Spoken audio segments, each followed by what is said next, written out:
जब यीशु ने हमारे लिए सब कुछ किया है, इसलिए बाइबल कहता है कि हमारा जो अंगीकार है उससे हमें दृढ़ता से थामे रहना, बहुत ही मजबूती के साथ।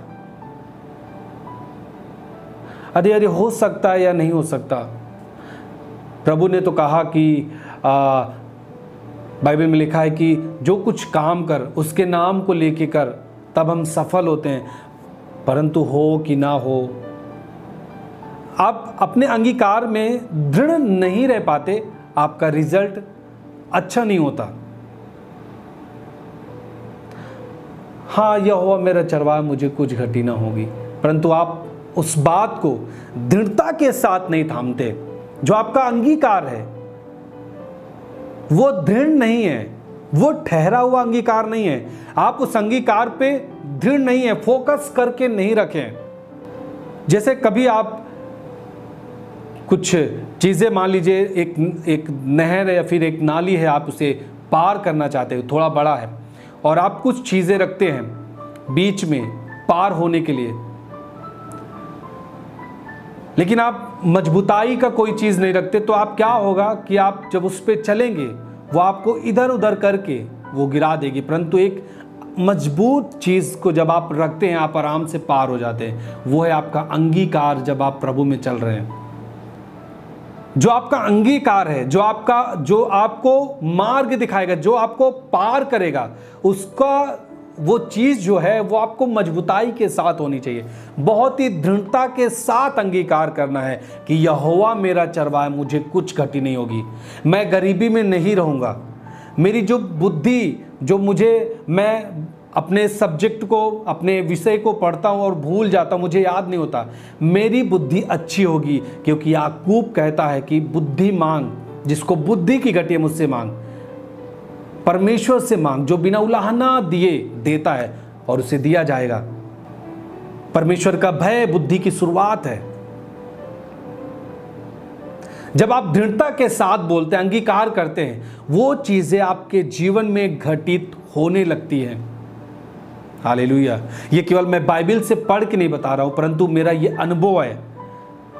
सेवकाई में, मेरे कामों में मैंने देखा है, अंगीकार के जरिए बहुत सारी चीजों का हल मैंने अपने जीवन में देखा है।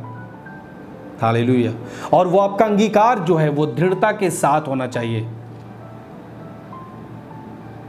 बोलना कि मेरे मार्ग अच्छे होंगे, मैं अपनी जो तैयारी कर रहा हूं, मैं जो पढ़ाई कर रहा हूं, इसका रिजल्ट अच्छा होगा, यीशु मसीह के नाम में अच्छा होगा। हर दिन ऐसे अंगीकार के साथ अपनी पढ़ाई को करना, हर दिन अंगीकार के साथ अपने बिजनेस के लिए जाना, हर दिन अंगीकार के साथ जो काम आप करते हैं उसको करना, देखना आप प्रतिफल को पाएंगे। वो चीजें बड़ी होंगी, बढ़ेंगी यीशु मसीह के नाम में। हालेलुया।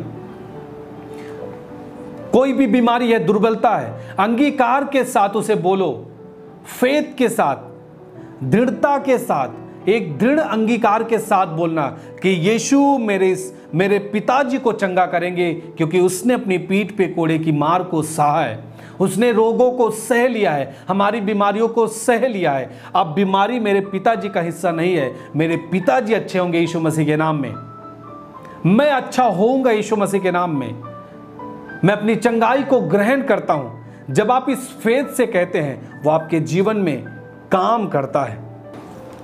हालेलुया। सो आपका अंगीकार आपके जीवन को बल देता है। 15 पद पढ़ेंगे हम, उसी का 15, इब्रानियों 4 उसका 15। क्योंकि हमारा ऐसा महायाजक नहीं जो हमारी निर्बलताओं में हमारे साथ दुखी ना हो सके, वरन वह सब बातों में हमारी नहीं परखत हो गया, तो भी निष्पाप निकला। हालेलुया। देखिए लिखा है, हमारा ऐसा महायाजक नहीं, जो हमारा यीशु है, जो हमारा महायाजक है, जो हमारी अगुवाई करता है, वो ऐसा नहीं है कि हमारी निर्बलताओं में हमारे साथ दुखी ना हो सके। इसका मतलब वो ऐसा परमेश्वर है, वो ऐसा हमारा अगुवा है, वो ऐसा हमारी अगुवाई करने वाला महायाजक है, जो हमारे दुख में हमारे साथ दुखी होता है। जब हमें दर्द होता है, हम पीड़ा में रहते हैं, उसको दुख पहुंचता है। बाइबल कहता है कि हम जो प्रभु पे विश्वास करते हैं उसकी आंख की पुतली है, आंख की पुतली हम हैं परमेश्वर की। हालेलुया। वो हमारी निर्बलताओं में हमारे साथ दुखी होता है, जब हम पीड़ा में रहते हैं उसको भी दुख होता है, उसका प्रेम है हमारे लिए। आप पढ़ेंगे जब यीशु मसीह धरती पर आया था और उसने जो सेवकाई इस धरती पर की, उस दौरान जब उसने लाजर को जब वो जिंदा करने के लिए गया, बाइबल कहता है कि वो सबको रोते हुए देखकर वो खुद रोया। यूहन्ना 11:35 कहता है कि यीशु रोया। आप सोचिए, एक प्रभु होकर के, एक दुनिया को बनाने वाला हो करके, लोगों को रोते हुए देख करके उसका भी दिल भर आया और वो रोया।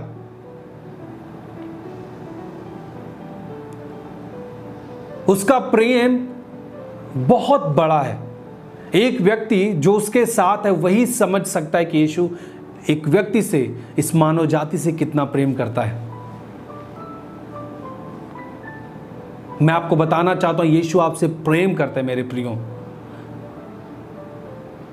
आज जो आप अपने जीवन को इधर उधर करके आप नष्ट कर देते हैं,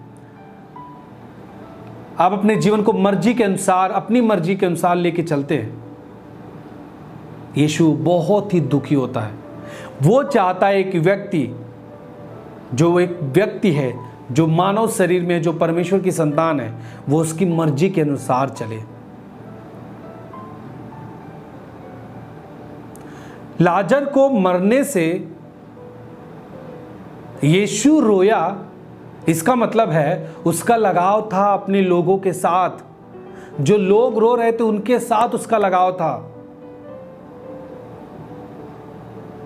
यीशु आपके साथ लगाव रखता है, उसका लगाव आपके साथ है। जब ये मैं संदेश आपको दे रहा हूं, आपके साथ यीशु का लगाव है, उसका संबंध एक पिता का आपके साथ, आपका संबंध है उसके साथ एक बेटे की तरह, एक बेटी की तरह। वो आपसे प्रेम करता है। जब आप अपने जीवन को नष्ट करते हैं वो बहुत दुखी होता है मेरे प्रियो, उसको दर्द होता है। जब आप अपने जीवन को गलत दिशाओं में लेके जाते हैं उसको दर्द होता है, क्योंकि वो आपसे प्रेम करता है। यीशु मसीह ने उदाहरण दिया कि 100 भेड़ें हों और एक खो जाए, वो 99 को, जो और सारी भेड़ें हैं उनको छोड़ करके उस खोई हुए को ढूंढने के लिए निकल जाता है। क्यों? क्योंकि वो उससे प्रेम करता है। एक एक उस भेड़ से प्रेम करता है, एक एक व्यक्ति से वो प्रेम करता है, इसलिए वो ढूंढने के लिए निकल जाता है। और बाइबल कहता है जब उसे वो मिलता है वो उसे अपने कंधे पे लेता है और बड़े आनंद के साथ आता है और अपने दोस्तों के साथ, अपने जो उसके संबंध के लोग रहते हैं उनके साथ वो इंजॉय करता है, सेलिब्रेट करता है, आनंद को मनाता है। हालेलुया। सोचिए, एक भेड़ खो जाए, 99 उसके पास है, परंतु एक खोने से वो कितना दुखी होता है, परंतु वो उसे छोड़ नहीं देता दुखी के कारण। अब दुख करके वो ठीक है, दुख हुआ बस अब काम खत्म, 99 के साथ रहेगा, नहीं। उसका दुख केवल इतना नहीं कि वो केवल दुखी हो, वो ऐसा परमेश्वर नहीं कि केवल वो दुख जाहिर करे, परंतु वो काम करता है। जिस चीज के लिए दुख उसे महसूस होता है उस पर वो काम करता है। वो भेड़ को गया, ढूंढ के लाया और सेलिब्रेट किया कि आज मेरी भेड़ जो खो गई थी वो मिल गई है। हालेलुया। वो आपसे प्रेम करता है, वो आपको खोना नहीं चाहता। यदि आप खोए हैं वो आपको ढूंढ रहा है। इस वचन के जरिए वो आपको, ये संदेश के जरिए, इस शब्द के जरिए वो आपको बुला रहा है। वो आपके पास है, वो आपको उठाना चाहता है, वो आपसे प्रेम करना चाहता है, वो आपको पा करके वो सेलिब्रेट करना चाहता है स्वर्ग में। हालेलुया। बाइबल कहता है एक भी व्यक्ति जब परमेश्वर के राज्य में आता है ना, स्वर्ग में आनंद मनाया जाता है। एक एक व्यक्ति के लिए परमेश्वर के दिल में प्रेम है। वो पापियों का नाश नहीं, परंतु पाप का नाश करने के लिए आया है, ताकि एक पापी व्यक्ति बचाया जाए यीशु मसीह के नाम में। हालेलुया। यीशु मसीह जब कब्र पे गया, लोगों को देख करके रोते हुए वो खुद रोया। उसने प्रेम अपने लोगों से किया और बाइबल कहता है केवल वो रुका नहीं कि रो करके और सहानुभूति दे करके वो चला जाए, ऐसा नहीं किया। वो रोया तो, परंतु उन सब के जो रोने का कारण था उस कारण को खत्म किया। वो शोक को आनंद में बदल दिया। जो लाजर 4 दिन से कब्र में था, मरा हुआ, यीशु ने उसको जिंदा कर दिया। हालेलुया। वो दुखी तो हुआ। आप सोचिए, वो इतना प्रेम करता, वो चाहता ना रोता, वो केवल जिंदा करता, परंतु उसका लगाव एक व्यक्ति के साथ है, मनुष्य जात के साथ है, वो जाहिर करता है। उसके वो आंसू, उसका वो रोना एक व्यक्ति के साथ कितना उसका प्रेम है, प्यार है, वो जाहिर करता है। हालेलुया। मैं आपको बता रहा हूं, यीशु मसीह आपसे प्रेम करता है। वो केवल आपके साथ आपको सहानुभूति नहीं देगा, आपको केवल तसल्ली ऐसे नहीं देगा कि हाँ हाँ मैं तुम्हें शांति दूंगा, हाँ बहुत तुम्हें शांति मिले, केवल ऐसे कहने वाला परमेश्वर नहीं है। वो जब आपके लिए कहता है, वो जब दुख जाहिर करता है, उस दुख के कारण को, दुख को पूरी तरीके से मिटा देता है, हटा देता है और आनंद को भर देता है। हालेलुया। मैं कह रहा हूं वो आपके शोक को आनंद में बदल देगा। आपका दुख आनंद में बदल जाएगा यीशु मसीह के नाम में। आपका दुख आनंद में बदलेगा। जिस भी दुख में आप हैं, आप कई बार आप एग्जाम में फेल हुए, मैं आपको बता रहा हूं परमेश्वर ऐसी योजना लेकर के आएगा कि आपको जॉब के साथ ब्लेस करेगा। कुछ भी हो रहा है इस धरती पे, वो आपके जीवन के साथ नहीं, आप चुने हुए लोग होंगे। किसके साथ क्या हो रहा है वैसा आपके साथ नहीं होगा। आप लाखों में एक व्यक्ति हैं जो आप आशीषित हैं यीशु मसीह के नाम में। आपके लिए योजनाएं निकलेंगी, आप जॉब के साथ ब्लेस होंगे यीशु मसीह के नाम में। वो आपकी चिंता करता है, वो आपकी फिक्र करता है, वो आपके जीवन को पूरी तरीके से आशीषित करना चाहता है, आपके जीवन को, आपकी फैमिली को बनाना चाहता है। जिस भी चीज को, जिस भी काम को आप करते हो, इस काम को भी वो बनाना चाहता है, ब्लेस करना चाहता है। हालेलुया। यीशु मसीह के लोग ऐसे एक भिखारी नहीं होते, मांगने वाले व्यक्ति नहीं होते, परंतु वो ब्लेस्ड होते हैं, वो देने वाले लोग बनते हैं। हालेलुया। वो आपके लिए स्थापित हुआ ताकि आप आशीषित हो जाएं। हालेलुया। वो परमेश्वर है, जब आप दुख में होते हैं, आप बीमारी में होते हैं, वो आपकी चिंता कर रहा है। प्रार्थना के साथ, अंगीकार के साथ उस बीमारी को पूरे अधिकार के साथ कहना है, वो जाएगी, क्योंकि आपका शोक आनंद में बदलेगा, आपका दुख आनंद में बदलेगा। आमीन।